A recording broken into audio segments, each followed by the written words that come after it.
তোমাদের ঘরে কটা পাগল আছে? কটা পাগল আছে আমাকে বলো। আমাদের ঘরে একজন আছে পাগল, কিন্তু 10টা তার কাজ, পাগলের কাজ। মানে একটু চুপ করে বসে থাকতে পারে না। আজকে তাকে স্কুলে নিয়ে যায়নি, কারণ খুব বৃষ্টি হচ্ছে সকাল থেকে, এখনো বাইরে বৃষ্টি হচ্ছে। আমি ঘরের দরজা জানলা বন্ধ করে দিয়ে বসে আছি, কারণ আমাদের উঠানে মাটি ফেলা নেই, জল জমে যাওয়ার ঠান্ডা হাওয়াটা পুরো ঘরে ভিতরে আছে, তার জন্য বসে আছি। পাগলটার বলছে একটু চুপ করে বসো, সামনে পরীক্ষা, একটু বই পড়ো। কথা শুনছে না, সে কি করছে দেখবে। এই দেখো তার নমুনাটা দেখো।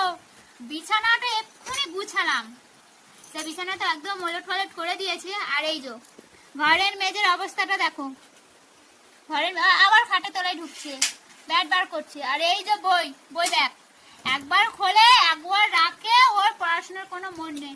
আমার দিকে দেখাও, এইদিকে দেখাও। পড়াশোনা করবে না তো? করবে না, পড়াশোনা করবে না।